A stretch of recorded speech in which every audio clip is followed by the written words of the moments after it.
Tell me, how do you start your day? Do you meditate? Do you recite affirmations? Or instead you pour yourself a cup of coffee, have a cigarette, and get yourself up to that level of energy that you need to get through the day, through the hard work and all the other errands that you have to run? Probably it's the latter, right? And let's face it, everyone does that. It's no big deal. It's not as if you're some kind of an addict, right? And then in the evening, you have a few drinks to calm yourself down, because after 10 cups of coffee and a pack of cigarettes, you're fairly stimulated and your nervous system needs that extra, extra something to calm down. And maybe you take some sleeping pills because you've been having issues with falling asleep. And you kind of know that all of those things that you're doing, they're addictive. They're kind of addictions. Yeah, cigarettes, alcohol, even coffee is an addiction. But the thing that you keep telling yourself is, hey, first of all, everyone does that. It's normal. And after all, I need some little joy in my life throughout the day to keep myself going, right? But unbeknownst to yourself, all of those things have become like your crutch to lean on. And why? Here's why. Because there are emotions and sensations inside of you that demand that kind of behavior. There is something inside of you that literally seeks for you to do something to keep that high level of stimulation. The nervous system is in a stress state all the time, anxiety, and you just need to keep feeding that. All of your behavioral or patterns are around feeding that state of your nervous system more and more and constantly. And why are those emotions and sensations inside of you to begin with? Why are they there? Why aren't you one of those calm people? Well, guess what? It's because of your childhood. No matter how cliche it might sound, it's true. You were created by the family that you grew up in, by the society in your early childhood years, right?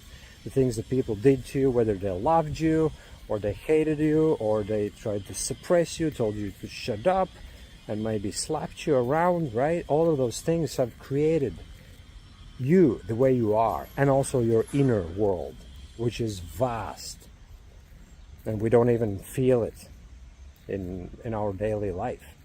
It only manifests itself through our behaviors and how we feel, right? So all of those emotions that are inside of you were created when you were a kid, and you learned to feel that way, basically, right?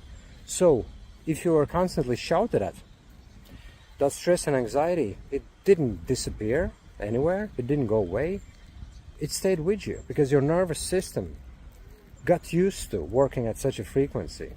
For your nervous system, being stressed out became the new normal.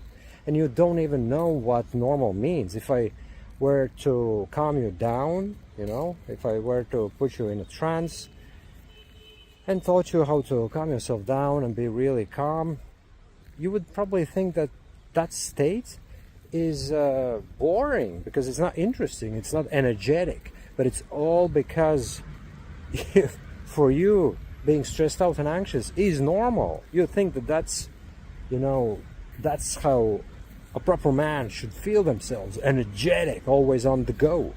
But it's way too much in reality.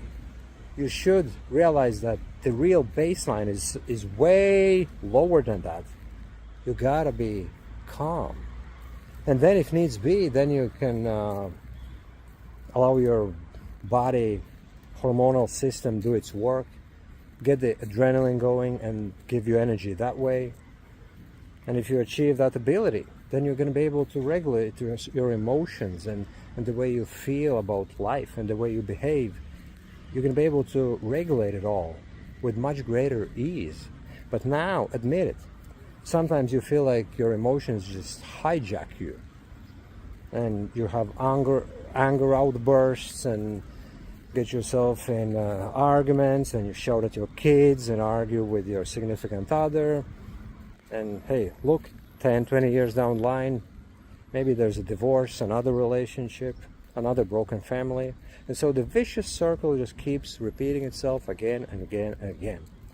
And guess what? It's not about those substances. It's not as if, oh, if you were to kick the drinking, the the smoking, the coffee, the whatever, that you would somehow magically just become calmer and heal yourself. No, it wouldn't happen like that, because those emotions, they're here, and they would demand that they wouldn't get from the coffee, alcohol, and cigarettes anymore. They would demand it from somewhere else, and then you would start eating or doing something else just in order to feed that anxiety. The only real way to change that is to work on those feelings in subconscious therapy, which is what I do as a hypno coach.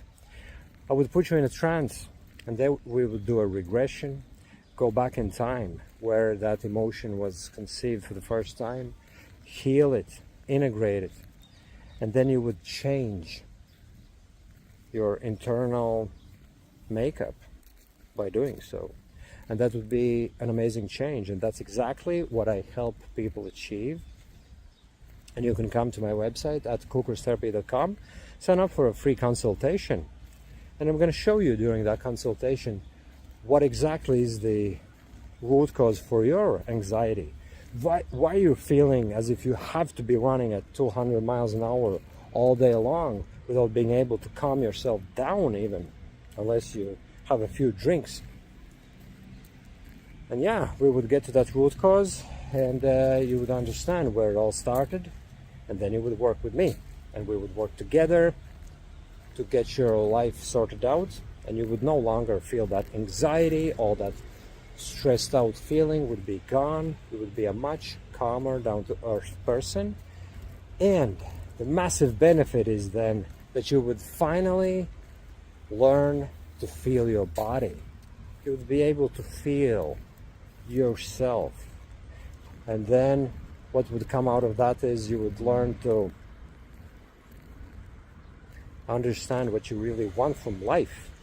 Where are you going in life? Instead of just blindly running in this rat race 24/7 without a goal in sight.